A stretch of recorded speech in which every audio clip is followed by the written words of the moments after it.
Senhoras e senhores, muito bom dia. Mais do que representatividade, participação ativa no mercado. Apoio e suporte perante questões desafiadoras que requerem o impulso de uma entidade reconhecida para galgar oportunidades e competitividade. Quem é CEPRORG sabe o que é contar com tudo isso. Sabe o que é pertencer a uma plataforma de negócios e representatividade única. Sabe o que é ter a seu dispor consultoria, assessoria e suporte especializado nas áreas de legislação, representação política, defesa de interesses econômicos e trabalhistas, ensino, empreendedorismo, inovação e startups.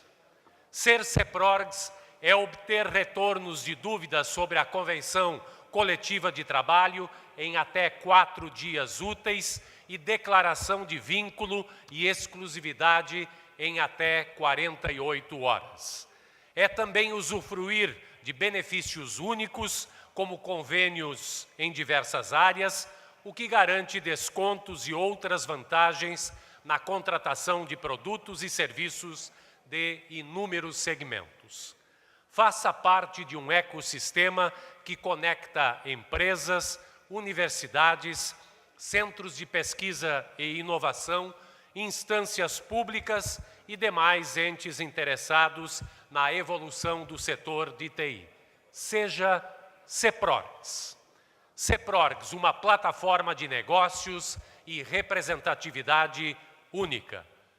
Curta os CEPRORGs nas redes sociais e utilize a hashtag MesasTI nos posts do evento. É com grande alegria que recebemos a todos no primeiro MesasTI de 2019. O MesasTI tem por objetivo promover a união de todos os agentes do setor de economia digital, proporcionar palestras e debates sobre assuntos atuais e criar espaço para o desenvolvimento de networking. Em nome do presidente do CEPRORGs, Diogo Rossato, nós agradecemos a presença do secretário de Estado da Inovação, Ciência e Tecnologia, Luiz Lambi, nosso palestrante do primeiro MesasTI de 2019, do secretário de Estado adjunto da Inovação, Ciência e Tecnologia, Fernando Matos, do diretor-presidente da Procergs, Antônio Ramos Gomes, do coordenador de programas de pós-graduação profissional na CAPES-MEC, Avelino Francisco Zorzo, do diretor-superintendente do Banrisul Armazém Gerais, Zilmino Tartali, dos presidentes e vice-presidentes das seguintes entidades: Contic Fenainfo, Edgar Serrano, também ex-presidente do CEPRORGs, Sucesso RS, Eugênio Romanini, Abrad RS, Vini Biazuz, CDL Porto Alegre, Írio Piva, ADVB, Jonatas Abbott, do ex-presidente do CEPRORGs, Renato Turk Faria, empresários da área de TI, representantes dos nossos patrocinadores. Também agradecemos a presença dos diretores do CEPRORGs, demais representantes de entidades, profissionais da imprensa, senhoras e senhores que nos honram com suas presenças. Agradecemos ainda as empresas patrocinadoras que apostaram em nosso evento. Patrocínio Gold, DBC Company, 2Cloud, Família Previdência. Patrocínio Silver, Dinamize, Multiedro, RCA Digital e Software One. Patrocínio Bronze, Algar Telecom, Dinâmica Consultoria, Inteligência de Negócios e TEDEC. Apoio Postmetria. Lembramos que a revista Mercado TI será disponibilizada no formato digital através do site do CEPRORGs, mailing e redes sociais. Informamos ainda que o estacionamento será por adesão.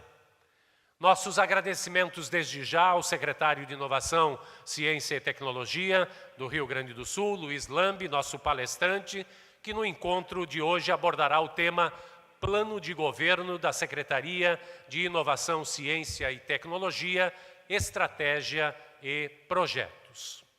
Nas mesas encontram-se as fichas para perguntas que deverão ser entregues para a nossa equipe de apoio. Informamos que ao final da palestra nós abriremos um espaço para as perguntas do nosso público. Convidamos neste momento para a sua saudação de abertura o presidente do CEPRORGS, Diogo Rossato.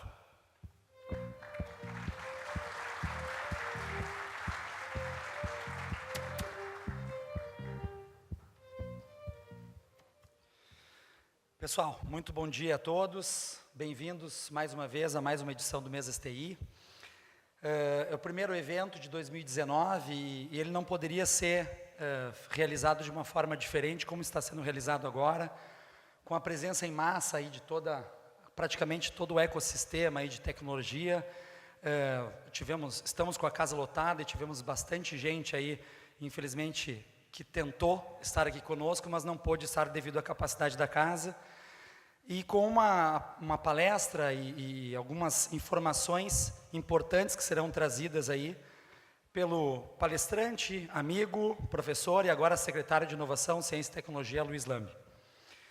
Mais uma vez, falando sobre a secretaria, a gente precisa exaltar a recriação dessa secretaria, a qual todo o setor se engajou e pautou, na época, o candidato e agora governador do estado, Eduardo Leite, quanto à necessidade da criação, da recriação e da reativação dessa secretaria.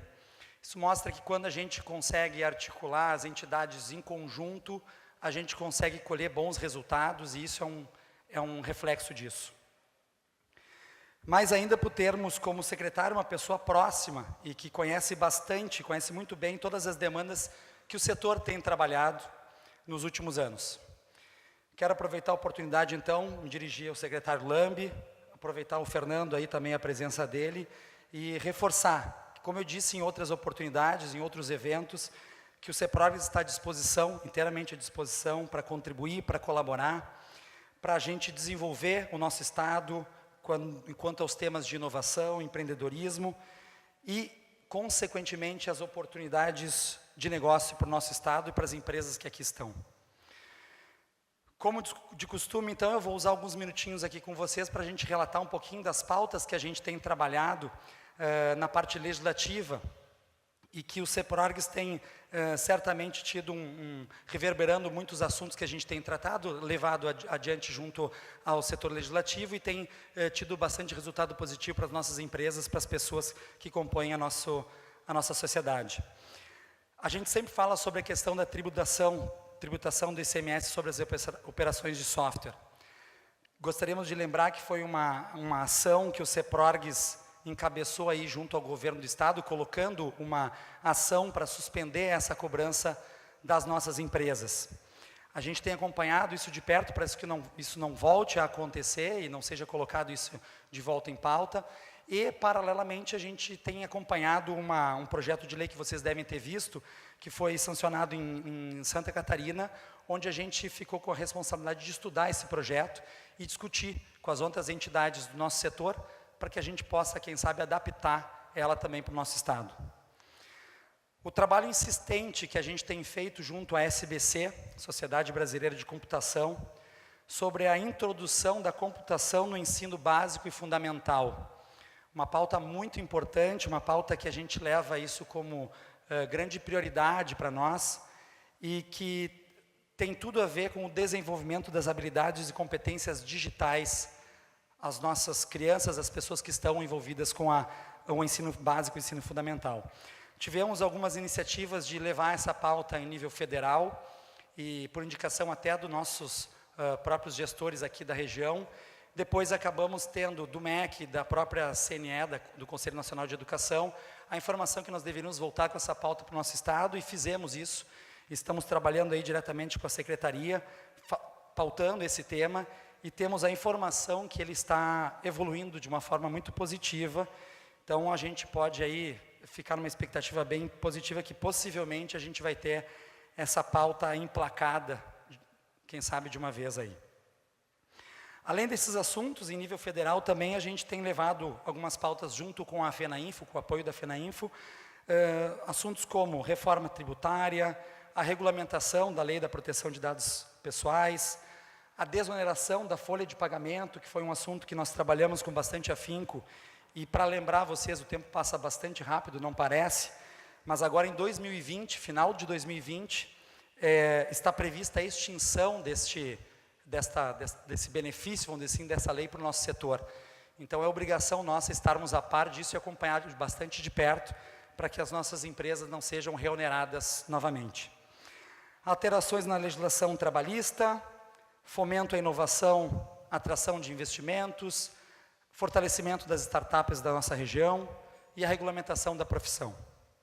Essas atividades legislativas são core da nossa entidade, a gente trabalha bastante forte e a gente considera isso como um dos nossos maiores entregáveis para a nossa sociedade. Assim como juntamente com 18 entidades que compõem um ecossistema de inovação, em 2017 nós criamos a Frente Parlamentar de Tecnologia e Inovação da cidade de Porto Alegre. Esta semana, uma informação bastante atualizada para vocês, foi aprovado o requerimento de instalação desta mesma frente parlamentar, agora na esfera estadual. Então a gente já pode comemorar, porque a gente cria aí mais um canal de comunicação da sociedade civil organizada, do nosso setor, principalmente, com o governo do estado do Rio Grande do Sul. Com isso, eu reforço com todos vocês o compromisso do CEPRORGS em representar as empresas vinculadas, os seus associados, nessas iniciativas que eu acabei de citar, nas mesas de negociações frente ao laboral, que insiste em querer barrar as nossas propostas de atualização de legislação e do ambiente de trabalho em nossas empresas, melhoria do ambiente de trabalho das nossas empresas. E também na mesa executiva do Pacto Alegre, que a gente vem colaborando nas iniciativas em rede que estão sendo colocadas e que a gente acredita são iniciativas capazes de transformar a nossa cidade de Porto Alegre, e quem sabe depois a gente poder levar isso também para as outras cidades do interior do estado. Muito obrigado, pessoal, pela presença de todos mais uma vez. Desejo um excelente evento e um bom ano a todos. Valeu, obrigado.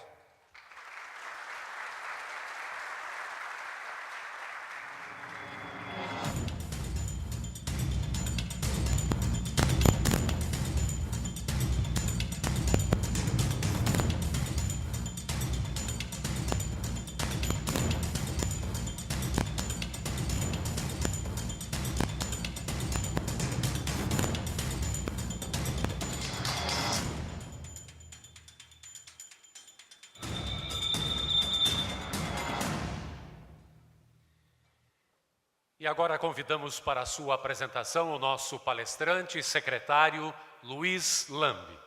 Luiz Lambe é o atual secretário de Inovação, Ciência e Tecnologia do Rio Grande do Sul, possui experiência em gestão da inovação, ciência da computação, inteligência artificial e estratégia. É experiente pesquisador acadêmico com um histórico comprovado de trabalho no ensino superior, inovação e pesquisa.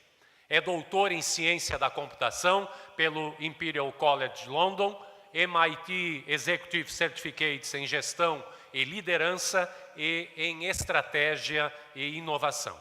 Pesquisador de inteligência artificial e aprendizagem de máquina por mais de 2 décadas.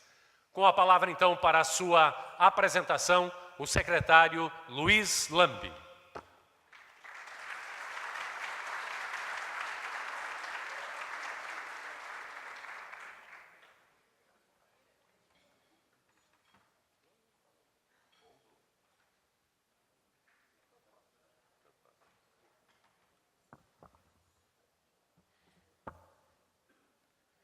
Boa tarde a todos, é um grande prazer estar aqui. E o que me chama a atenção é que nem sempre a gente se adapta à tecnologia. Bom, Quando nós... Tá, uma microfonia meio ruim, né? Vou trocar o microfone. Alô? Melhor, né? Sei que tá melhor. Alô? Alô? Alô? Alô? Bom, quando o CEPRORGS, a turma do Donald, Diogo fizeram o convite, fiquei pensando o que a gente poderia trazer de informação, porque conviver muito na área, nós acabamos conhecendo muito aquilo que é feito, mas então eles mencionaram, bom, pode falar sobre o programa de governo, agora que está na secretaria, mas, além disso, nós falaremos um pouco sobre o cenário em inovação tecnológica também, que a gente tem percebido. Nós vivemos um momento, para a nossa área, muito positivo. Por mais que a gente sempre tenha alguma queixa, algum problema, a nossa área, sem dúvida nenhuma, cada vez é mais relevante, não há dúvida disso. Até aquela frase antiga que a gente usa muito entre nós, de que a nossa área é uma área meio, também já passa a ser questionada, tendo em vista o impacto que a gente tem tido sobre todas as atividades, inclusive cotidianas, né? Na verdade, a gente vai falar muito sobre o poder do conhecimento, porque um dos grandes projetos que a gente tem na secretaria é justamente valorizar aquilo que o Diogo estava colocando, que é valorizar a educação na área. Não houve nenhum momento em que entidades dos setores se reuniram talvez nos últimos 20 anos, em que nós não tenhamos pensado ou agido em termos de formar pessoas para o setor. Eu lembro de iniciativas da CESPRO, eu lembro de iniciativas do CEPRORGS, eu lembro de iniciativa de todas as entidades do setor, de empresas que montaram seus cursos, de universidades tentando fazer trabalhos com empresas, de parcerias, para tentar encontrar soluções para a carência de pessoas que gerem riqueza na nossa área, né? Mas isso é um dos temas. Isso tem muito a ver com o ambiente que a gente quer construir a partir das universidades, a partir das nossas cidades, aqui no estado do Rio Grande do Sul, e que certamente tem impacto nacional. A gente falará um pouquinho das evoluções e tendências tecnológicas, cenário nacional e internacional, algumas tendências, o que está acontecendo e do que a gente acha que pode acontecer, e, finalmente, a apresentação de um modelo de desenvolvimento baseado no conhecimento. A gente nem colocou modelo baseado na inovação, porque, enfim, na verdade, o que a gente precisa são pessoas cada vez melhor formadas para atuar na nossa área, né? O grande gargalo que a gente tem é esse. Então, a gente faz questão de dar essa ênfase. Até saúdo o Paulinho. O Paulinho está aqui pela Secretaria da Educação. Obrigado pela presença. Isso mostra o engajamento da Secretaria de Educação e da parceria que a gente está construindo, com o apoio do setor, como o Diogo mencionou, com o apoio também da sociedade científica da área. Bom, vou falar um pouco do cenário antes de entrar no plano de governo, porque o cenário é relevante, né? Essa aí é a nossa cidade, nosso estado, nosso país. E tem um estádio ali do Grêmio e do Inter, não porque isso tem alguma relevância direta com inovação, ciência e tecnologia, mas a relevância é a seguinte: consegue construir no Rio Grande do Sul organizações que têm impacto nacional e global. Sem dúvida nenhuma, né? Grêmio e Inter são dois exemplos. Existem exemplos no mercado empresarial também, existem exemplos em várias áreas. Mas essas duas organizações, elas conversam com todos os setores da nossa sociedade e são organizações que conseguiram, a partir da nossa região, gerar um impacto global. Isso é inegável. É inegável o impacto que Grêmio e Inter têm. Então, isso é possível. E é um setor altamente competitivo. É um setor altamente competitivo. O setor que eles atuam, como o nosso. Tá. E o que a gente vê no mundo de hoje? O apontador aqui no meio? Essas são a manchete do New York Times, capa, né, da primeira página, e a gente circulou aqui as primeiras notícias. A notícia mais importante de ontem para hoje foi a prisão do Assange. Por que o Assange foi preso? Por mau uso de tecnologias da nossa área. Foi por isso que ele foi preso. É ou não é verdade? A outra manchete ali é sobre Israel colocando algo na Lua. O que isso tem a ver com a nossa área? Tudo. E a terceira manchete ali também é sobre tecnologia da informação. Tá? New York Times. Agora nós vamos mudar para outros veículos conhecidos da imprensa mundial. A BBC tem o Assange, novamente, e Israel no espaço, Israel na Lua. No Brasil, a gente tem educação em casa. Na Alemanha, um pequeno escândalo com Uber. Na China tem essa imagem do buraco negro. E essas manchetes aqui que eu não confesso que eu não consegui ler, certo? Mas são essas aí para quem tem curiosidade. Tá? Essas são as manchetes. Não tem a ver com tecnologia as manchetes. Bom, a moral da história é: nós estamos na capa da mídia, nos jornais, naquilo que é relevante, pelo menos na economia tradicional. Então, nunca foi tão bom trabalhar nesse setor. Bom, avisos do passado. O Fernando tem uma frase muito interessante, eu uso outros formatos, mas eu vou citar porque essa frase dele é muito interessante sobre percepção que a gente tem do futuro. Ele sempre fala que é muito importante a gente perceber os sinais fracos. Hoje em dia, sendo bem franco, vocês me conhecem muito bem, está todo mundo falando de inteligência artificial. Não está? Mas o sinal fraco há 20 anos atrás, ninguém percebeu. Alguns grandes empresários percebem, né, os sinais fracos. E algumas pessoas veem os sinais muito antes. Né? Os escritores de ficção científica são alguns deles. E a moral aqui não é perceber as tecnologias que o H.G. Wells, ou H.G. Wells, colocava nos livros dele, O Homem Invisível, Guerra dos Mundos, e por aí vai. Mas algo que chama atenção é isso que ele afirma, né, que a civilização é uma corrida entre a educação e a catástrofe. Isso há 60, 70 anos atrás, o valor da educação. O que tem acontecido? A Camila, minha assessora de imprensa, ela disse assim: o senhor não vai usar a mesma apresentação lá da YouMove, né? Não vou. Eu sempre troco alguns slides. Mas esse aqui eu faço questão. Ela disse assim: não, o senhor me dá mais tempo, que aí eu preparo para o senhor a apresentação. Não precisa, gosto de preparar. Tá aqui a Camila. Levanta, Camila, para te apresentar aqui. Não é bullying, é apresentação. Não vou usar. Mas a gente está vivendo uma época em que a transformação do conhecimento em negócio, aquele estágio daquelas etapas de transformação, desde a pesquisa até chegar no empreendimento, cada vez isso ocorre de forma mais acelerada. E eu gosto de usar o exemplo do Newton, porque é um exemplo muito fácil de utilizar.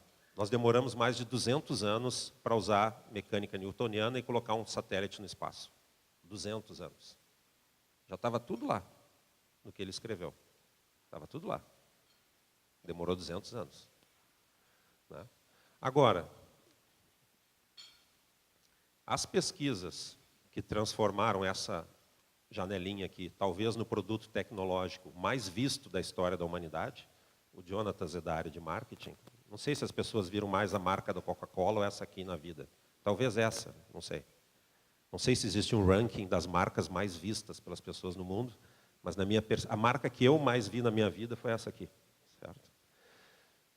Para essa marca sair de um projeto de 2 alunos de doutorado, demorou 3 ou 4 anos para a empresa estar consolidada. Não demorou 200. Né? Ou seja, esses caras perceberam os sinais fracos do Fernando muito antes dos outros. Perceberam que tinha um potencial gigantesco no que eles estavam fazendo. Né? Bom, e por que isso é positivo para nós também? A gente se tornou especialistas em autocrítica nos últimos anos, não é verdade?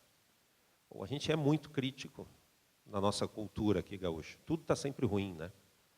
Tudo é melhor em Santa Catarina, tudo é melhor em São Paulo, tudo é melhor em qualquer lugar do mundo, menos aqui.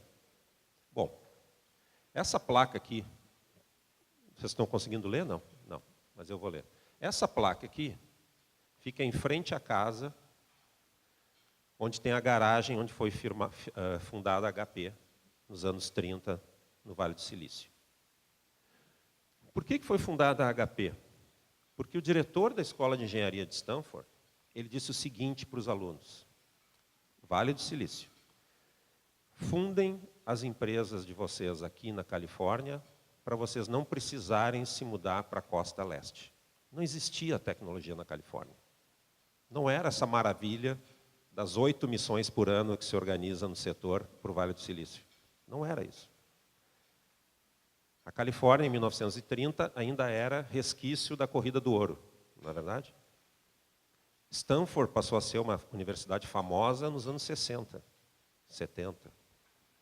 Antes era tudo tecnologia na costa leste. Certo? Não existia indústria de computadores na Califórnia. Não existia tudo que a gente vê hoje no Vale do Silício.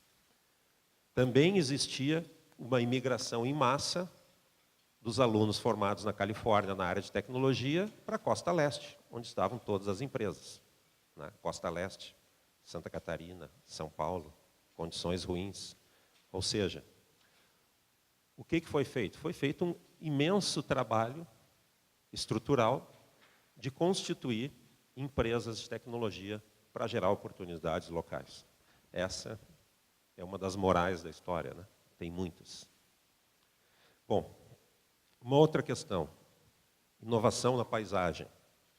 Para que a gente perceba a região, o estado, o país, a cidade, o bairro onde a gente mora, como sendo relevante na área de tecnologia, a gente tem que enxergar, entre aspas, a inovação, o conhecimento na paisagem. Isso é importante. Por que a gente vai, de novo, nas missões no Vale do Silício, Xangai, Israel, etc. A inovação está na paisagem, né? A gente vai lá por algum motivo. Na verdade, não precisava, talvez, enxergar a inovação. Mas foi construída uma reputação muito significativa. Isso começou a permear a mente das pessoas mundo afora. Essa é uma fotografia que eu tirei há uns 2 anos atrás, onde, numa pequena cidade no interior da Europa, tinha uma exposição sobre robótica, né? Sobre o impacto que a robótica pode ter na vida das pessoas. Então, a moral aqui é a gente construir um estado onde a gente coloque a inovação, o conhecimento, a tecnologia na paisagem. As pessoas passem a se dar conta de que isso é algo relevante no nosso estado. Né? Inovação, ciência e tecnologia, isso passa a ser algo importante no modelo mental das pessoas. A gente não pense mais o estado apenas como um grande produtor agrícola, um grande produtor industrial, mas a gente pense também que o estado do Rio Grande do Sul está alinhado com uma economia moderna, baseada no conhecimento no século XXI. Esse é um grande objetivo que a gente tem. Bom, isso anda muito rápido. Sinais fracos. Em 1997, Garry Kasparov, que era o maior jogador de xadrez do mundo, né, campeão mundial, perdeu uma série de partidas para o sistema Deep Blue da IBM. Na época, não se deu, digamos assim, o mesmo impacto, a mesma visibilidade que se dá às notícias sobre inteligência artificial de hoje em dia. Mas algumas pessoas já perceberam, olha, tem alguma coisa acontecendo aí. Certo? Até a IBM se deu conta depois. Tem alguém da IBM aqui? Não tem ninguém da IBM? Na época que a IBM, eu ia fazer a brincadeira que eu sempre fazia com eles, na época que a IBM chamava IA de computação cognitiva, eles ficavam brabos se a gente dizia, isso aí é IA. Eles diziam, não, é Cognitive Computing, lembram disso? Agora eles não estão vendendo mais computação cognitiva, estão vendendo IA, né? Mudaram para vender IA. É ou não é verdade? Quem é que compra IBM aqui? Quem é que compra IBM? Né? Teve a época da computação cognitiva, mas aí agora virou IA, porque IA está na moda de novo. Certo? Enfim, isso está acontecendo muito rápido. Tão rápido quando o que aconteceu nos anos 90. O Tim Berners-Lee começou o desenvolvimento da web, anos 90, e na época se dizia, não, comércio eletrônico nunca vai ser viável porque o ser humano nunca vai deixar a experiência de ir a uma loja. Se dizia isso, descreveu. Hoje em dia a gente tem esse número de transações, que no fundo são transações comerciais acontecendo em 60 segundos. Certo? Ou seja, o ponto aqui, assim como nos anos 90, muitos não perceberam que a gente estava no meio de uma transformação muito significativa do ponto de vista econômico, agora a gente pode estar vivendo, com a transformação da IA, um período muito similar, cujo impacto pode ser ainda mais significativo, porque essa tecnologia ela é mais sofisticada e tem um potencial maior de adaptação ao que tinha a tecnologia da web. Tá? Bom, mas nem tudo são flores nesse mercado tecnológico. Recentemente, a gente teve, já com menos de 20 anos do século XXI, foram escolhidas aí pelo MIT as 10 piores tecnologias que a gente produziu no século XXI.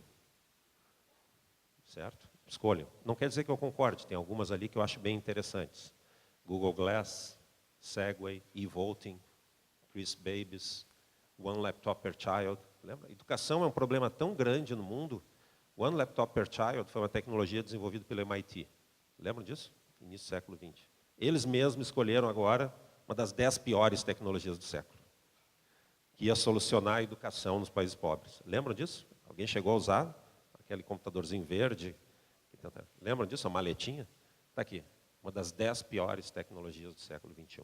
Eles mesmos fizeram. Certo? Enfim,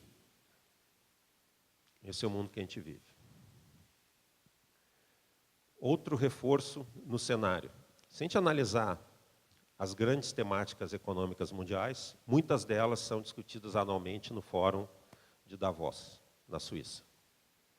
Por isso que, entre aspas, nunca foi um período tão bom para a nossa área. A principal temática discutida esse ano foi inteligência artificial, entre CEOs e presidentes, primeiros ministros e líderes políticos.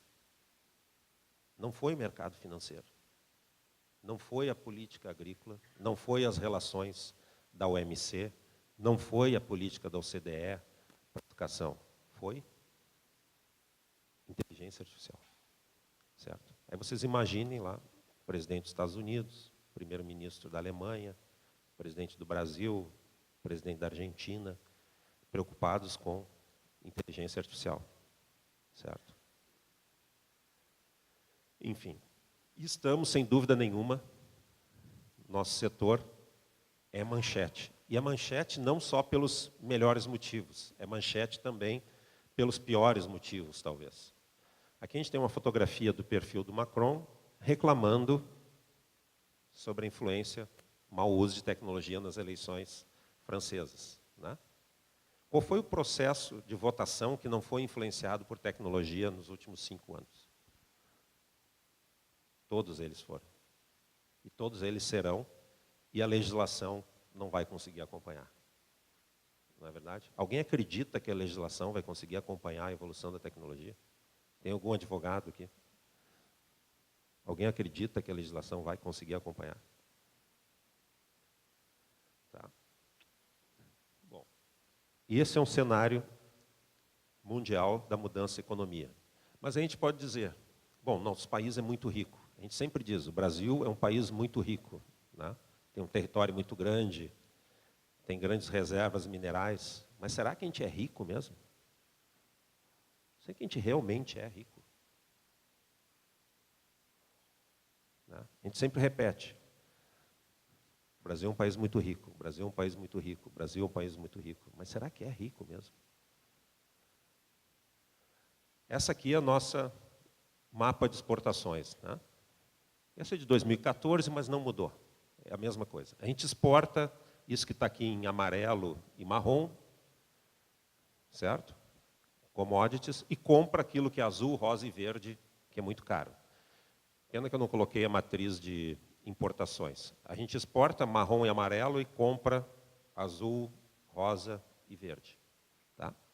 Essa aqui é a árvore de exportações de Israel. Rosa, azul e diamonds aqui, né? Diamantes, 28%. Tem mina de diamante em Israel? Tem mina de diamante em Israel? Não. Quem é mais rico? Israel, Namíbia ou África do Sul ou Angola? Quem é que é mais rico? Hã? África do Sul? Não. Costa do Marfim? O que eles fazem com o diamante? Adicionam conhecimento, lapidam e mandam para a Holanda e a Alemanha, que são os dois grandes países que vendem, mais comercializam diamantes. Aí tudo bem. Bom, isso é um exagero. As maiores empresas do mundo por valor de mercado, 2011. Aí tem aqui ExxonMobil, PetroChina, Apple, já estava aqui, CBC chinesa de infraestrutura, Petrobras, petroleira, petroleira, petroleira, petroleira. Tá. 8 petroleiras entre as 10 maiores do mundo. A gente passa por dia de hoje, isso é 2011, né? Na nossa idade, 2011 foi ontem. A gente lembra até o que a gente comeu em 2011, de tão pouco tempo que faz, certo? 2018. Essas são as 10 maiores empresas por valor de mercado. Se vocês tivessem, por hipótese, capacidade infinita de investimento, vocês comprariam a Microsoft, ou Apple, ou Amazon, ou Alphabet, o Tencent, Alibaba, ou vocês comprariam a maior empresa de exportação, de exploração de ferro do mundo? O que vocês comprariam? Nada contra a indústria, não estou dizendo que não é necessário.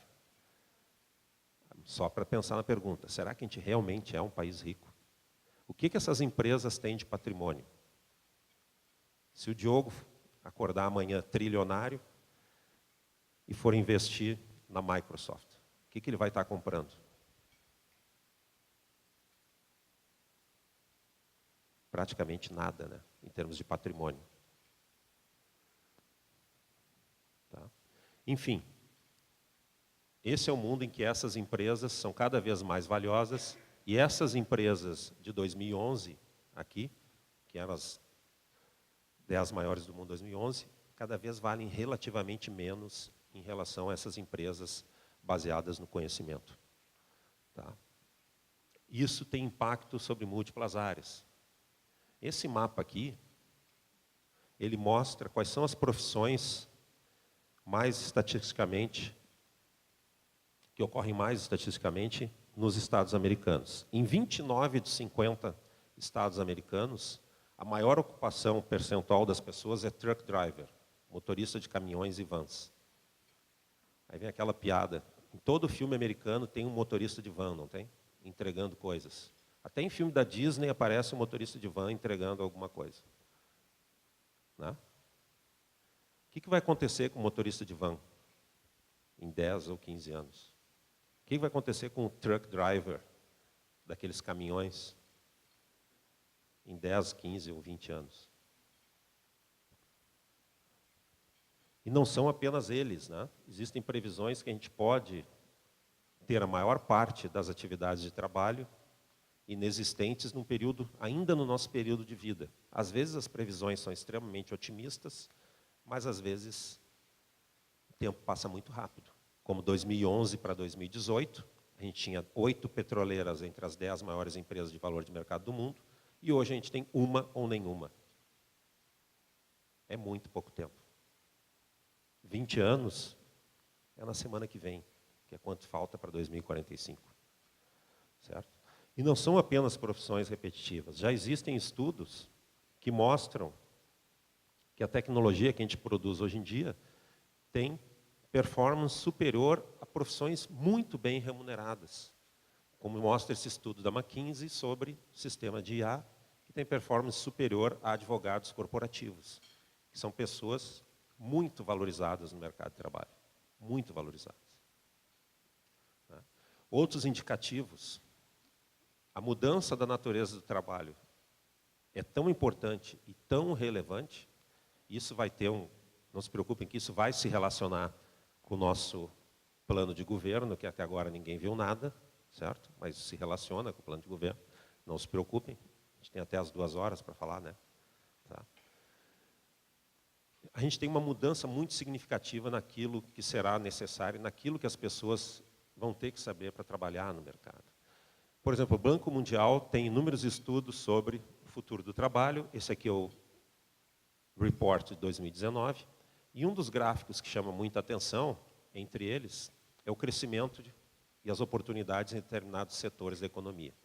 Se a gente olha aqui no comércio, que já foi citado, tem uma comparação entre a Alibaba, o Walmart e a IKEA. Tá? A IKEA tem 415 lojas que faturam 50 bilhões de dólares.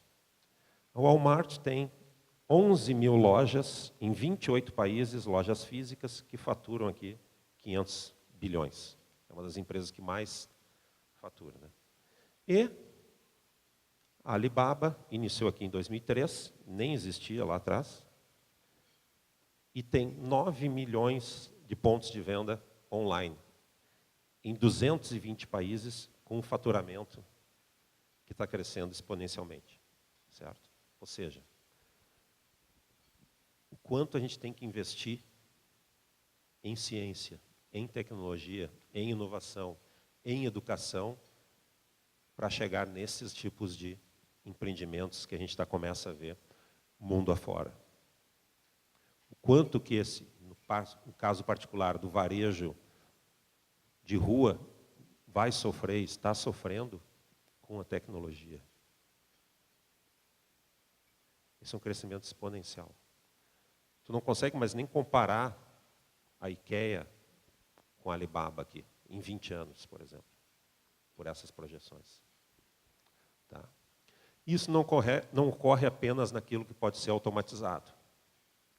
Outros estudos mostram que, além do trabalho legal já realizado, com tecnologias que já existem hoje, isso não é projeção de futuro, com tecnologias já existentes de hoje, 20% do tempo de trabalho dos CEOs poderia ser automatizado. Aí tá bom, né? Paga menos para o CEO, certo? Fica melhor para o acionista. Não é verdade? Bom, esse é o cenário. Esse é um cenário onde a nossa área, a área de tecnologia, tem afetado diretamente todas as atividades humanas. Será que tecnologia continua sendo aquele jargão? É uma atividade meio, não é atividade fim do nosso negócio? O que importa são as minhas lojas e o meu estoque de vendas para eu expor aqui na Farrapos e na Protásio Alves. Aliás, qual foi a última vez que vocês subiram a Farrapos e a Protásio Alves? O que a gente enxerga ali? Aluga-se. E não é assim, e não é diferente em São Paulo, viu? A gente vai a São Paulo. A crise não é só no Rio Grande do Sul. Né? Não é diferente em Santa Catarina. Tá? Enfim, isso aponta para a necessidade de a gente definir estratégias vinculadas e associadas e correlacionadas à economia, ao modelo de desenvolvimento mundial, que é totalmente baseado no conhecimento. Não existe mais alternativa a gente não fazer isso. Isso é tão evidente que alguns países já têm, alguns não, mais de 20, já têm estratégias nacionais para áreas como inteligência artificial. Não são apenas os países ricos. Nós temos ali Quênia, Tunísia, Emirados Árabes. Emirados Árabes foi o primeiro país do mundo a apontar, né, a indicar um ministro da inteligência artificial, em 2017. Aí agora tem a reunião do ministério lá com o Sheik, tem lá o ministro do petróleo, o ministro da educação, o ministro do turismo, o ministro da inteligência artificial. Bem interessante a reunião. Mas é o quanto isso é levado a sério, o quanto isso tem mudado realmente a economia mundial. Quando o Macron anunciou em março de 2018 o plano francês de 1,8 bilhão de euros para a inteligência artificial, que é principalmente focado na educação das pessoas, ele chamou o diretor de inteligência artificial do Facebook, que é francês, chamado Yann LeCun, e uma das frases que ele disse no discurso foi o seguinte: a França não quer mais formar os seus jovens estudantes para que eles trabalhem nos Estados Unidos. Ele não disse Porto Alegre, o Rio Grande do Sul, o Brasil, ele disse a França. A França. A concentração de conhecimento é tão grande em alguns centros, que isso está afetando o desenvolvimento já de países consolidados. Não há dúvida sobre isso, né? Enfim. E por acaso são esses centros aqui, né? Esses são os grandes centros mundiais do ecossistema de inteligência artificial, e eles têm uma articulação, se vocês lerem esse report da McKinsey, eles têm uma articulação muito forte entre universidades, estão citadas aqui, venture capital, capital de investimento, o ambiente propício de negócios, agilidade, evidentemente, e políticas de apoio ao desenvolvimento dos setores. Ou seja, uma articulação entre aqueles modelos ou de hélice tripla ou de hélice quádrupla que a gente conhece. Tá? Bom, relembrando, né, voltando ao impacto que isso pode ter nas nossas vidas, isso nos preocupa muito, porque a gente tem que fazer a transição da educação das pessoas para esse mundo. Tá? Isso anda muito rápido. Em 99, 2000, arquivo da internet, muito bom porque tem um arquivo, resgatei esse site aqui, né, da BBC, 23 de fevereiro de 2000, como que o comércio eletrônico irá mudar a sua vida. 2000 foi ontem, semana passada.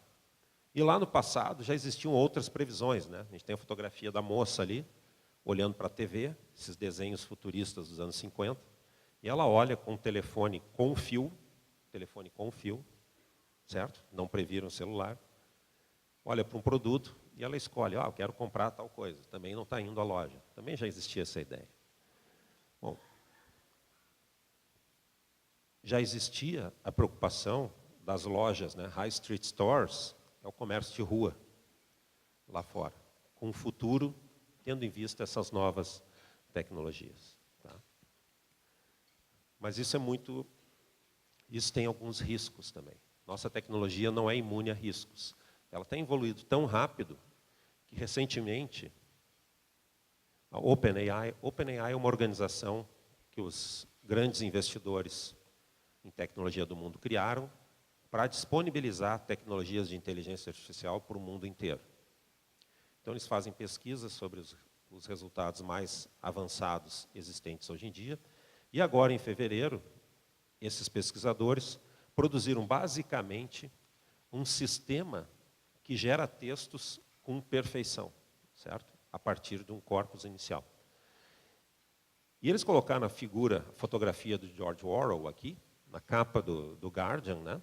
Isso deu reportagem no mundo inteiro, saiu na Wired, saiu no Guardian, saiu no New York Times, porque a qualidade do texto produzido era tão grande que os especialistas não conseguiam distinguir se o texto tinha sido escrito por um ser humano, especialista no assunto com o qual eles treinaram o sistema, não conseguiram distinguir um texto de um especialista do texto que o sistema gerou.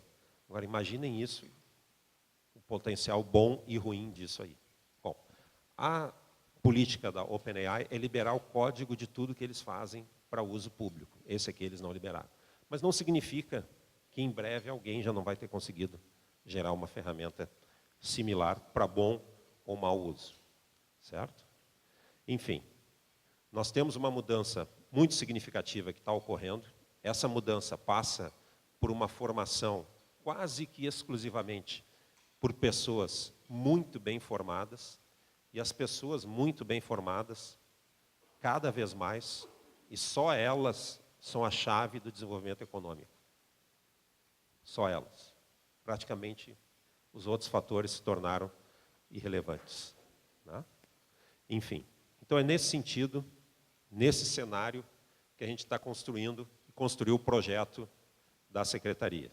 Tá? Finalmente, agora, o pessoal que não estava muito afim da primeira parte pode olhar o projeto da secretaria, certo? O nosso colega Fernando Matos, que é secretário adjunto, está junto conosco lá desde janeiro. O Fernando foi, para quem não conhece o Fernando Matos, além dele fazer uma confissão pessoal, que ele vai ficar bravo comigo, além dele ser pai do Thiago Matos, ele criou o PGQP, Programa Gaúcho de Qualidade e Produtividade, nos anos 90, e o Movimento Brasil Competitivo junto à CNI, além de ter trabalhado na mobilização empresarial para a inovação, na MEI. Ele foi 8 anos presidente do MBC, junto à CNI também. Tá? Então, a gente tem uma dupla entre alguém que entende muito bem do mundo empresarial e alguém que vem do mercado acadêmico, entre aspas. Certo? Além da nossa assessora de imprensa, Camila, que diz que as nossas apresentações têm que melhorar. Certo? Tá. Bom, nós fizemos um planejamento inicial, lá no início de janeiro, para desenhar um mapa estratégico da secretaria. Certo? Convidamos várias pessoas que estão aqui nessa sala, vários empresários, colegas, empreendedores também, né, além de acadêmicos, e fizemos um projeto da secretaria. Está aqui o Donald, né, aqui do lado direito, está ali a foto do Donald, vice-presidente do CEPRORGS, né, que participou junto conosco nesse trabalho. E o que nós queremos construir? O que nós temos no Estado que a gente quer potencializar para essa economia fortemente baseada no conhecimento? Lembrem que lá em 1930, a Califórnia também não era uma economia baseada no conhecimento. Os engenheiros que a Universidade de Stanford formavam iam trabalhar na costa leste. A Califórnia estava saindo ainda daquele período da corrida do ouro. Né? A Califórnia se constituiu por causa da corrida do ouro. Certo? E o que o nosso Estado tem de positivo para essa economia do conhecimento? O Rio Grande do Sul é um estado que produz 11,5%.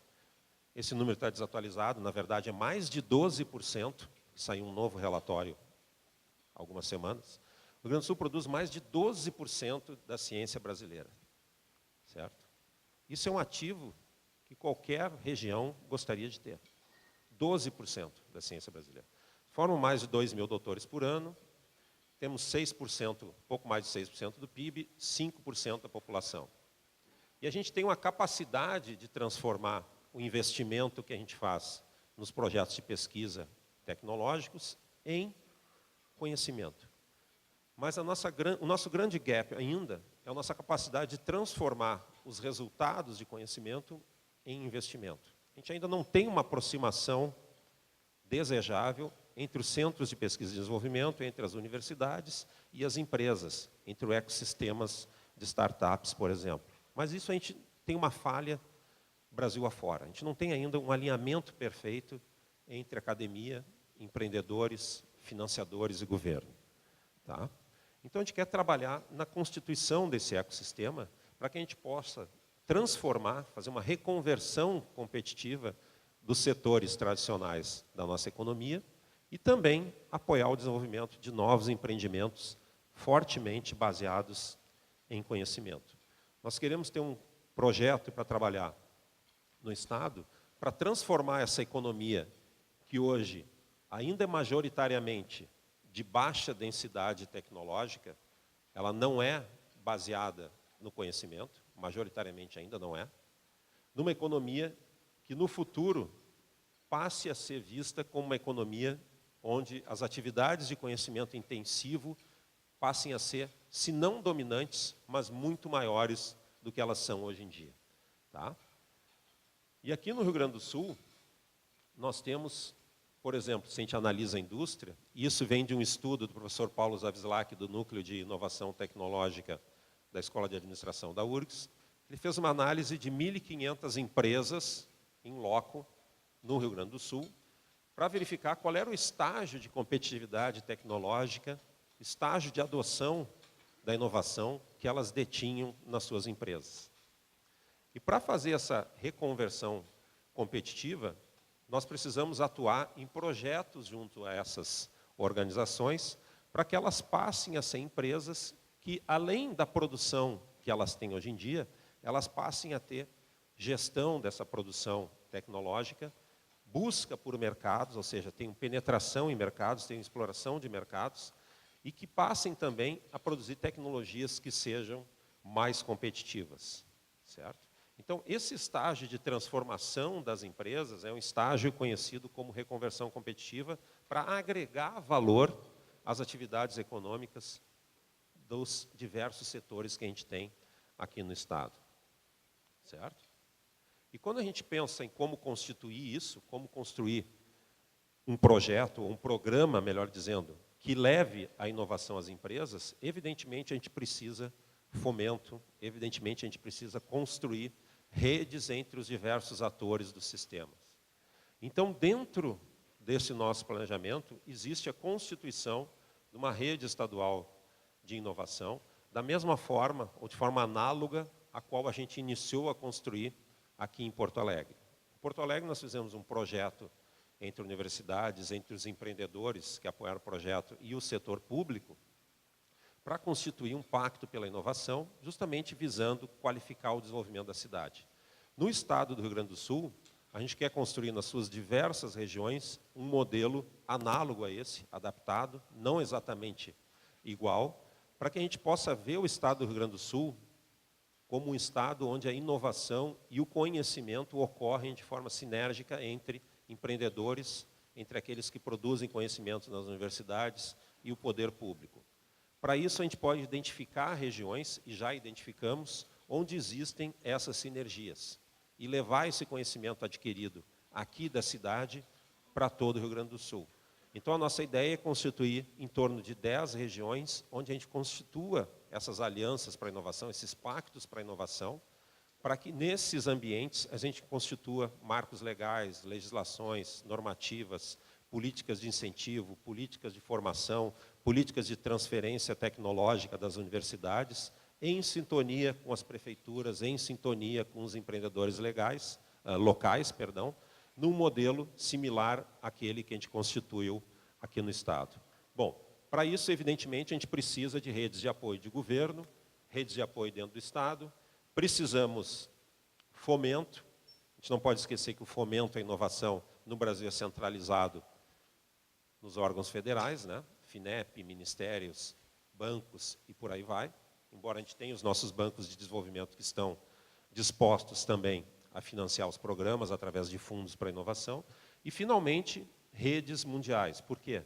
Se a gente quer gerar produtos, tecnologias, empresas competitivas, a gente tem que olhar para os melhores modelos do mundo, constituir parcerias e constituir empreendimentos que tenham essa visão global para nos colocar nesse cenário mundial. Tá?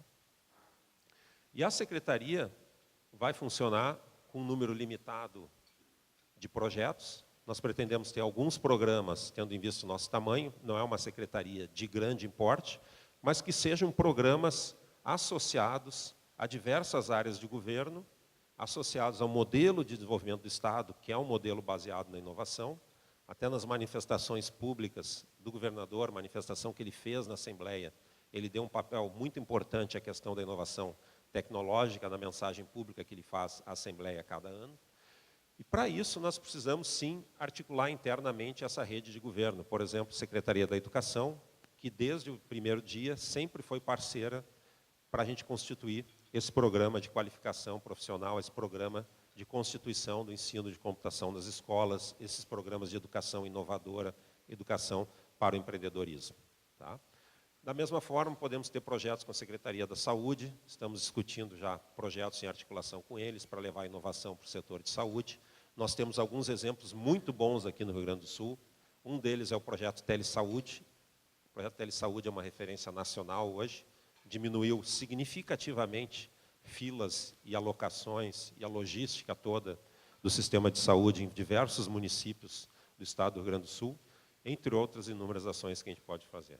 E essa constituição dos projetos, não vou falar de gestão de projetos, porque aqui em TI todo mundo está cansado, né, de ver organograma, seta, quadrado, bolinha, enfim. Enfim, a gestão de projetos, evidentemente, é uma gestão profissional. Peço desculpa para quem não gosta das brincadeiras, mas eu sempre fiz muita brincadeira nas palestras. Tá? E realmente eu acho que o pessoal de TI é cansado de falar de gestão de projetos, então essa parte eu não vou falar de gestão de projetos, que vai ser profissional. Enfim, não há como fazer gestão da inovação. Mas a questão importante aqui é trabalhar numa gestão transversal, porque se nós vamos constituir projetos em parceria com órgãos de governo, com empreendedores, com universidades, o mecanismo de gestão tem que ser adequado para isso, tendo em vista a legalidade dos mesmos. Tá? E esses projetos vão ser majoritariamente alavancados em tecnologias, como as tecnologias da informação aqui do setor, para qualificar os setores tradicionais da nossa economia. Assim como nós temos grandes empresas do setor metal-mecânico, grandes empresas do setor do agronegócio, grandes empresas da área de saúde, nós temos uma capacidade instalada no setor de tecnologia de informação que é muito significativa e que é um setor que é referência nacional. As nossas empresas daqui têm uma qualidade muito significativa e são muito respeitadas pela qualidade do trabalho em tecnologia da informação que a gente faz. Então, o trabalho do Estado é fazer programas que levem a sinergias entre os produtores de tecnologia e os setores tradicionais. Existem várias cidades que estão fazendo movimentos como esse. A gente pode citar 2 exemplos. A cidade de Lajeado tem um projeto sensacional, Promove Lajeado, que tem um planejamento de desenvolvimento da cidade para 40 anos. Alguém de Lajeado aqui? O Daniel acho que conhece o projeto lá, né? A Prefeitura de Lajeado tem um projeto que busca essa sinergia entre os empreendedores locais, academia, empresas, justamente para alavancar a economia local baseada em tecnologia, os setores tradicionais. Lá o foco é mais a cadeia da alimentação, mas é a cadeia da alimentação apoiada por tecnologia. Caxias do Sul, evidentemente, está fazendo um trabalho lá no sistema hélice dos grandes empreendedores, que busca aproximar as startups de tecnologia para levar soluções ágeis, inovadoras para aquilo que a cidade produz tão bem há tanto tempo, em Caxias do Sul. E por aí vai. Uma outra questão muito significativa que a gente deve explorar são produtos de alta qualidade, ou produtos premium. O setor do vinho aqui no Rio Grande do Sul conseguiu criar uma marca para o vinho gaúcho e conseguiu promover o vinho espumante gaúcho nacionalmente e já começa a ter uma projeção internacional. Eles exploraram a qualificação do seu setor a partir de produtos de alta qualidade. O mesmo pode ser feito, por exemplo, para a carne do Rio Grande do Sul. Por que a gente não pode ter uma denominação de origem ou uma marca, um branding, né, Jonas, para carne gaúcha? Por que não podemos ter? Isso nos daria uma competitividade, uma geração de riqueza no setor muito mais significativo. E isso é baseado em tecnologia, é baseado em inovação. Isso a gente pode pensar para vários setores, para vários produtos. Tá? Então, existe uma estratégia, um programa de apoio à reconversão tecnológica que adiciona valor às cadeias tradicionais, seja a partir da tecnologia, seja o apoio à geração de produtos de alta qualidade. E existe também uma terceira linha que a gente vai investir fortemente, que é um programa vinculado a um ecossistema de startups. Vocês conhecem muito bem o setor de startups, a maior parte das pessoas aqui já atuou, já teve startups, mas no passado recente, as startups eram vistas como um futuro treinamento para um jovem empreendedor. Não é mais assim que funciona o mundo, certo? A economia de países como Israel, e aliás Israel se vende como a Startup Nation, é totalmente baseada em startups e pela agilidade e a capacidade que os fundadores, que os empreendedores das startups têm de gerar riqueza, gerar produtos inovadores, altamente competitivos, com uma agilidade que as grandes corporações não têm, não é verdade? Então, o que nós queremos aqui é um programa de geração de startups, de empreendedorismo, fortemente baseado em conhecimento, aquilo que se chama de empreendedorismo de conhecimento intensivo. Além das empresas ou dos empreendedores tradicionais que geram mecanismos para a sua própria economia local, para eles e para um grupo pequeno de pessoas que dependem das suas empresas, nós queremos gerar empresas de base de conhecimento, porque isso pode alavancar a nossa economia de uma forma diferenciada. É uma política que aconteceu em Santa Catarina, uma política que aconteceu em Israel, uma política que aconteceu na Estônia, uma política que já tem vários exemplos mundo afora que demonstra o seu sucesso. Tá? E, finalmente, a mensagem que a gente quer colocar aqui da Secretaria de Inovação é uma secretaria que coloca a inovação como um mecanismo de agregação de valor. Não é inovação pela inovação. É inovação no centro de uma estratégia de desenvolvimento do Estado para gerar riqueza não só para o empreendedor, mas sim gerar uma riqueza estrutural para a região, para o Estado, para o país. Você só consegue valorizar, entre aspas, a questão da inovação como centro de estratégia de governo se isso entrega valor e se isso passa a ser preponderante na nossa economia do Estado, economia do país. Tá? Bom, para que a gente tenha sucesso nessa estratégia, isso tem que ser visto como um grande projeto de Estado. E a gente traz 2 exemplos de grandes projetos de nação.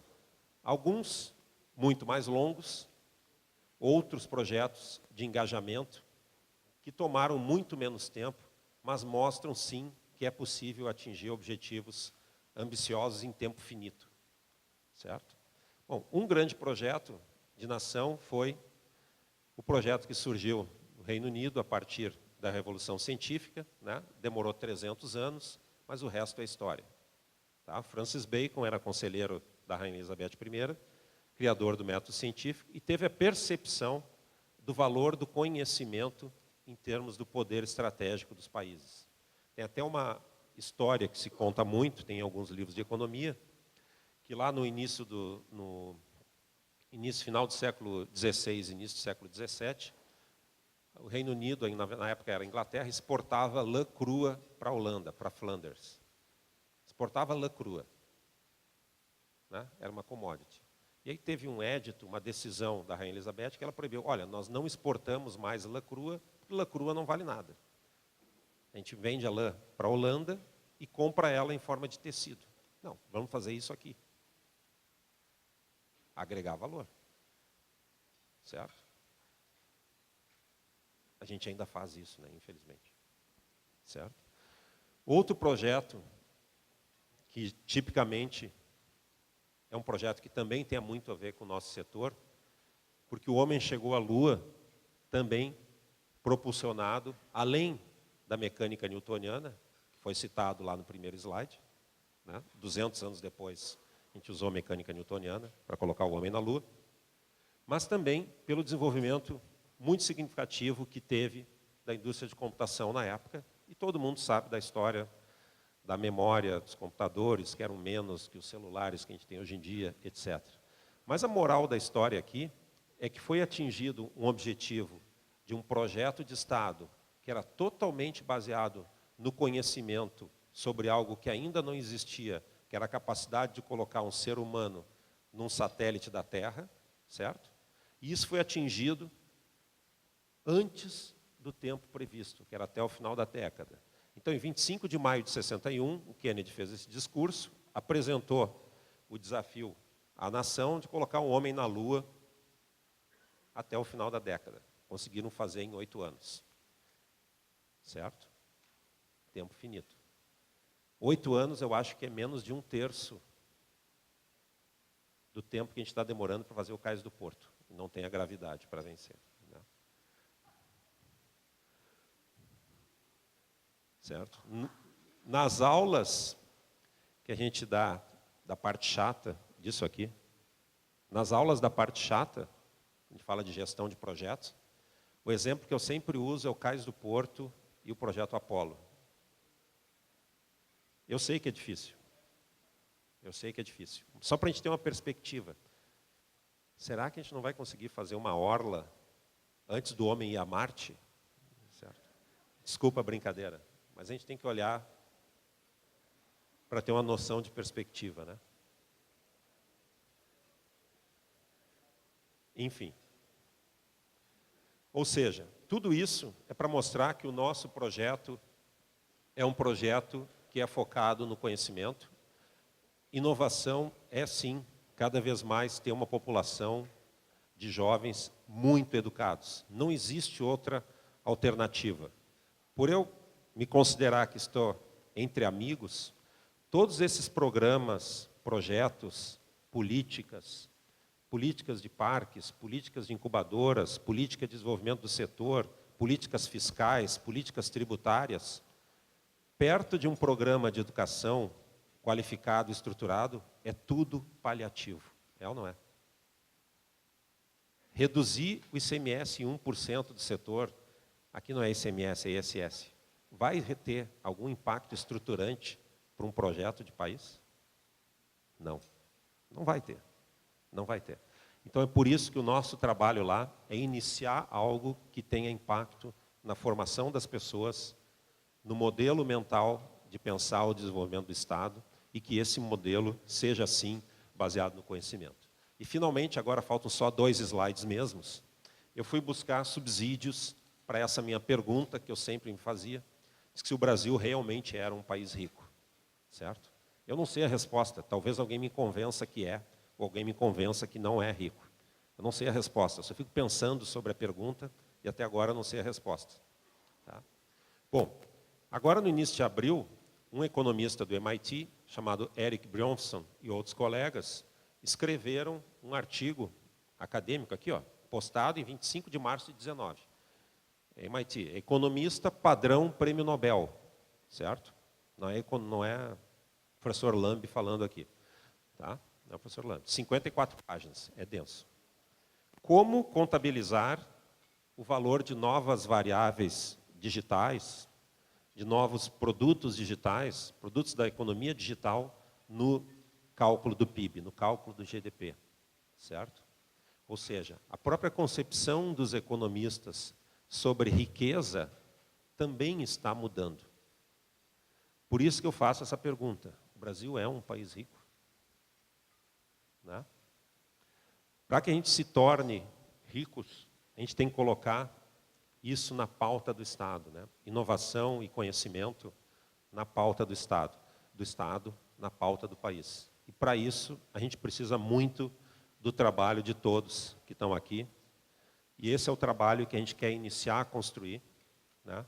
Tanto eu, quanto o Fernando, quanto a Camila, quanto o pessoal que está lá na secretaria, está fazendo um trabalho que, sem exagero, não tem mais idade para isso, é um trabalho altruísta, é um trabalho pelo Estado, é um trabalho de dedicação, porque chega um momento em que tu enxerga uma determinada situação e tu tenta agir sobre ela para ajudar o coletivo, né? Não para pensar apenas em ti mesmo. Enfim, a gente está iniciando um trabalho, a gente conta com a colaboração de todos, e são algumas fotografias do que a gente construiu, ou está construindo em Porto Alegre, né? Com a colaboração e com a parceria de todos. E se a gente quiser um futuro melhor, a alternativa é investir num Estado que pense em conhecimento. Bom, era isso que eu tinha a dizer.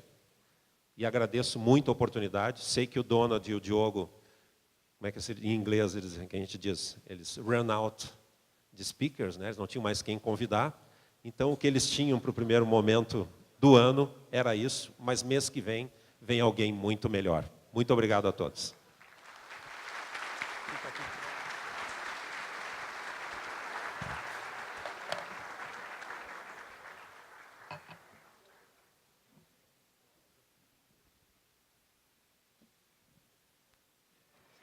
Nossos agradecimentos ao secretário Luiz Lamb por sua participação.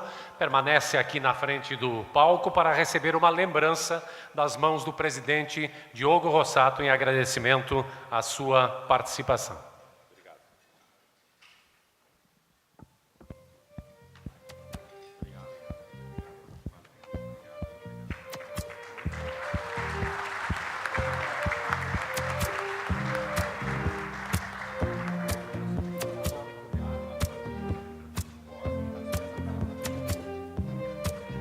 Rapidinho, pessoal, o Donald estava me alertando que a gente está tendo aqui hoje um dos maiores públicos do Mesas TI.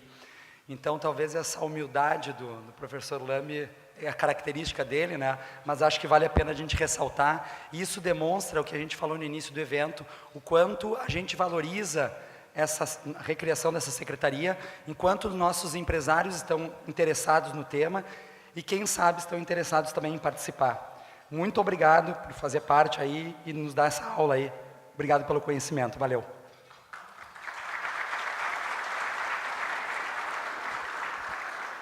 Secretário Luiz Lambi, nós temos um espaço para 2 ou 3 perguntas no máximo. Não, vai receber a pergunta. Nós temos as nossas, a Luciele e a Karen, que estão aqui na plateia, poderão alcançar o microfone. Alguém gostaria? Ali temos uma do Antônio Ramos.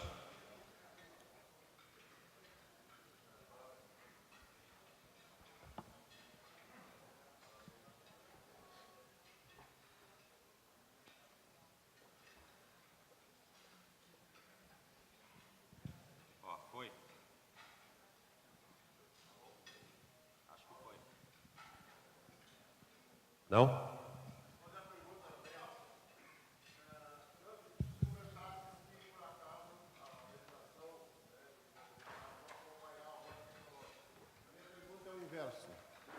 minha pergunta, até pegando, né, o exemplo do projeto Kennedy, eu comentei na mesa, a vantagem é que o Kennedy não tinha 8666 nos Estados Unidos. Em que medida a legislação atual é impeditiva do avanço tecnológico da inovação? E o que nós temos que fazer? Eu já brinquei algumas vezes que nós temos que ter alguns casos subversivos e revolucionários de novo, para enfrentar a massa de marcos regulatórios que impede a inovação e, em muitos casos, impede o trabalho. Na tua opinião, como é que isso é o desafio que nós, um governo, temos? Concordo. Isso, a gente tem analisado a constituição do Marco de Inovação para o Rio Grande do Sul, porque foi publicado um novo marco em 2016 e regulado em 2018, federal, mas o Rio Grande do Sul ainda não fez a sua parte, talvez porque não existia mais a secretaria, né, Fernando? Nós estamos trabalhando lá. A Letícia Batistella está trabalhando conosco, pessoas do setor estão trabalhando conosco, o procurador da PGE e o próprio procurador-geral do Estado, eles têm uma visão muito moderna, né, Fernando? Nós temos uma proposta de fast track para inovação, para empreendimentos que sejam vinculados à área. Isso é possível de fazer. Nós tivemos fast track para a Copa do Mundo, lembram disso? E o nosso procurador, por acaso, é o procurador que trabalhou na Copa do Mundo aqui no estado do Rio Grande do Sul. Mas eu acredito que a nossa legislação é, sim, um impeditivo, mas tu já percebe, entre os próprios advogados do Estado, da Procuradoria, que eles enxergam muito, sim, isso, a gente tem conversado com eles, né, Fernando? Eles enxergam, sim, o quanto é difícil fazer gestão pública, de políticas públicas, e não só gestão pública, né? As empresas privadas vivem numa total insegurança jurídica. Desculpa eu estar sendo extremamente sincero aqui, mas a idade não me permite mais enrolar muito, certo? A gente vive numa total insegurança jurídica e isso tem que ser revisado se a gente quer ter um país minimamente desenvolvido. O Jonatas concordou comigo, ele é meu amigo, né? A gente vive total insegurança jurídica no país. Negar isso é não avançar, né? Achar que está bem é não perceber que isso tem que mudar.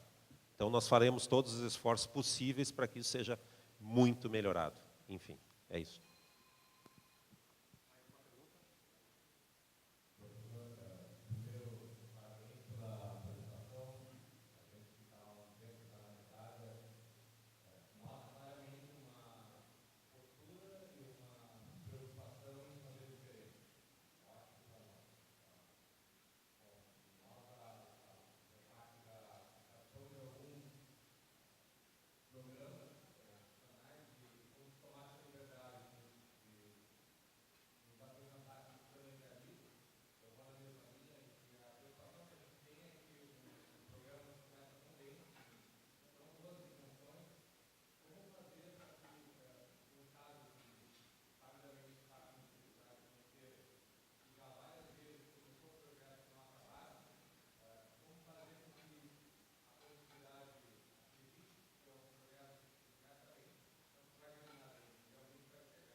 Perfeito.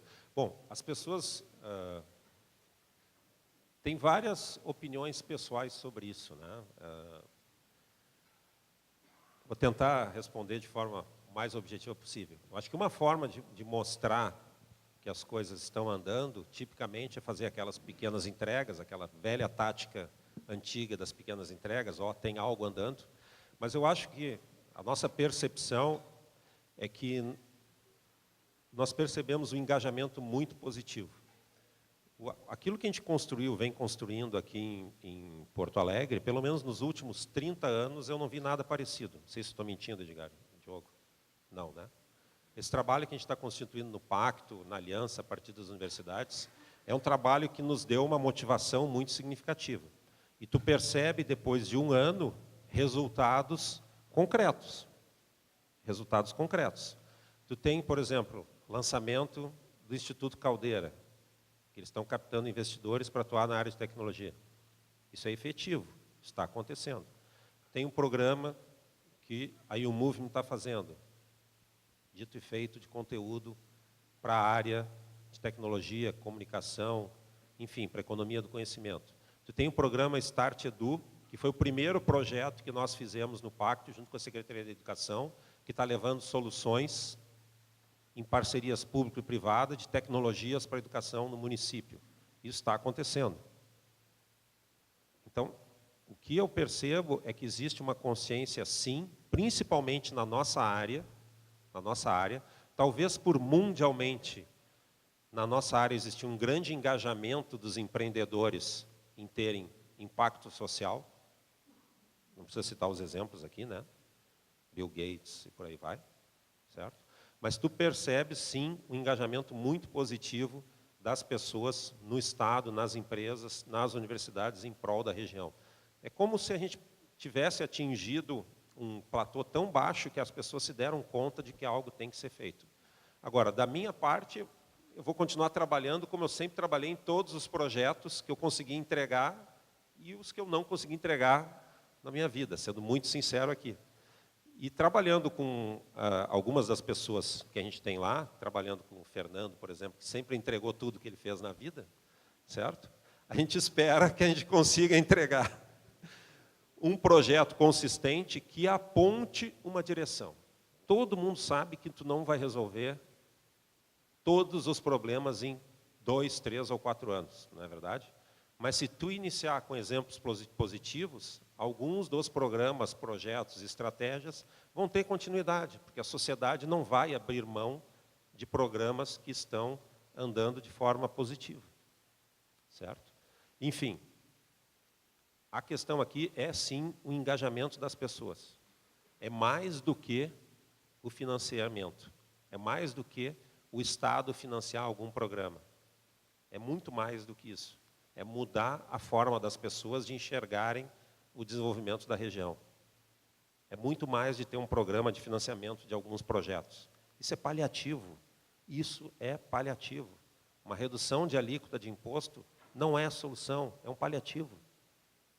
É um paliativo, não é uma solução estrutural. Certo? E a gente quer construir um projeto estrutural. Se vai ter continuidade, a única resposta que a gente pode dar, espero que sim, mas nós vamos começá-lo. É isso. Não sei se eu respondi, mas tentei responder. Nós vamos à última questão, então, o professor Avelino Zorzo. Lambi, primeiramente, parabéns pela palestra. É muito gratificante ver um secretário de Ciência e Tecnologia, né, Inovação, falando sobre questões de futuro mesmo. Né? A gente mudar um pouco, talvez, até da matriz econômica do Estado e trazer inteligência, né, para dentro dessa matriz econômica. Eu também gostei muito de ver o Diogo falando sobre a parceria, né, com a SBC em relação à computação na educação básica. Um assunto que a gente falou aqui há 2 anos atrás, né, no início do Mesas de TI também. Então, eu fiquei muito gratificado de ver que esse projeto está andando. Em parte, tu já respondeu minha pergunta, em parte, eu fiquei muito feliz também de saber que o pessoal da Secretaria de Educação está aqui. E o que eu gostaria que tu falasse um pouquinho para a gente é expandir-se nessa parceria entre a Secretaria de Ciência e Tecnologia e a Secretaria de Educação em relação à educação, né? Educação básica, porque a gente também precisa preparar o quê? Os nossos futuros profissionais lá na frente. Na universidade hoje, você mesmo mostrou, a gente produz cerca de 11% da produção científica do país. Mas e a parte da educação básica? Então, se tu pudesse expandir um pouquinho nesse assunto, eu acho que seria bem interessante. Bom, bem especificamente, nós temos conversado bastante com o secretário da Educação. Nós conversamos também com o presidente do FNDE, nós conversamos também já com o governador do Estado, outras secretarias. Todos veem de forma muito positiva essa iniciativa. Nós vamos iniciar provavelmente com um projeto piloto, porque não há como fazer um programa de enorme magnitude, né, Paulinho, sem iniciar, ou sem inicialmente projetar um piloto para isso ser multiplicado. Mas que isso é um projeto, por tudo aquilo que a gente falou hoje aqui, da importância da educação, que nós vamos tocar em frente com prioridade, eu não tenho a menor dúvida disso. Essa semana mesmo conversamos sobre ele, na semana passada trabalhamos sobre ele, e vamos continuar trabalhando. A única coisa que eu consigo dizer é que nós vamos trabalhar. Não consigo falar mais nenhuma outra coisa além disso. Tá bom? Obrigado. Muito obrigado, então, mais uma vez ao secretário Luiz Lambi pela participação no Mesas TI.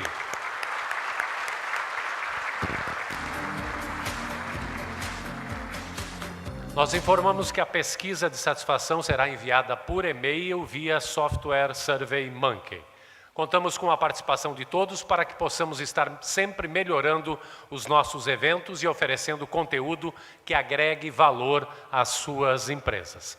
Lembramos que no dia 7 de junho nós teremos mais uma edição do Mesas TI aqui no Hotel de Ville, das 11h30 às 14 horas. Em breve, mais informações sobre essa edição do Mesas TI. Divulgue sua marca, seja patrocinador dos eventos do CEPRORG, saiba como através do e-mail comunicacau@ceprorgs.org.br. Agradecemos mais uma vez aos nossos patrocinadores, Patrocínio Gold, DBC Company, Tio Cloud e Família Previdência. Patrocínio Silver, Dinamize, Multiedro, RCA Digital e Software One. Patrocínio Bronze, Algar Telecom, Dinâmica Consultoria, Inteligência de Negócios e TEDEC. Apoio Postmetria. Nós vamos agora aos sorteios, então, desta edição do Mesas TI. Importante é que o sorteado tem que estar presente.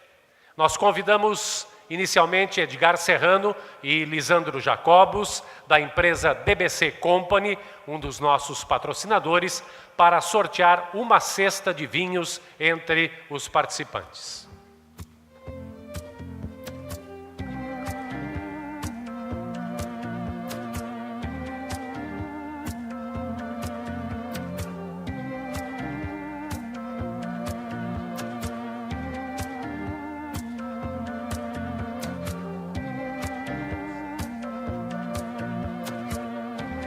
Juliano Santos da Índigo. Juliano? Tá aqui.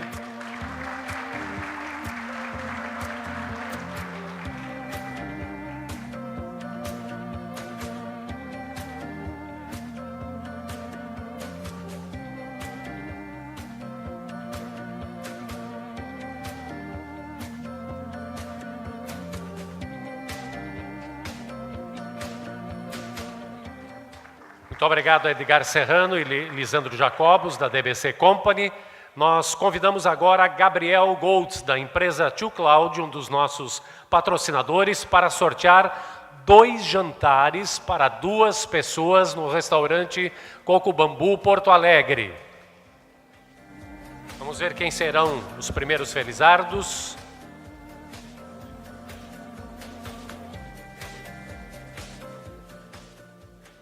Não é marmelada não, hein? Héctor e Basílio.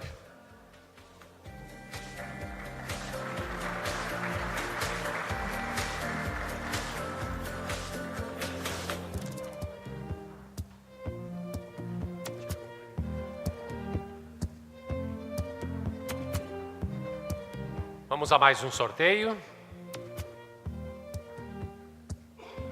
É um jantar para 2 pessoas no restaurante Coco Bambu. Cláudio Carvalho e Anchal. Já foi? Tá lá, Tá lá.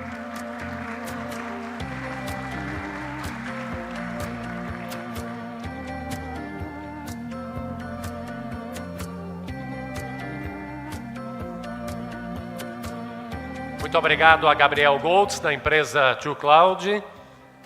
Nós convidamos agora Rodrigo Cisnandes Pereira, da Família Previdência, um dos nossos patrocinadores, para sortear um kit de produtos Família Previdência entre os participantes do Mesas TI.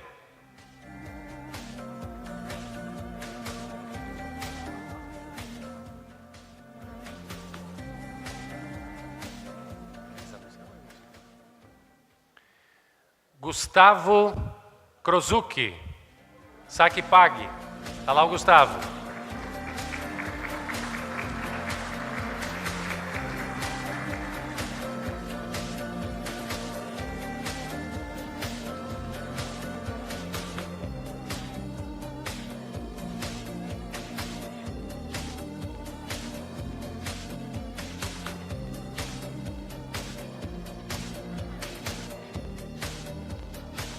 Muito obrigado a Rodrigo Cisnandes Pereira, da Família Previdência, um dos nossos patrocinadores.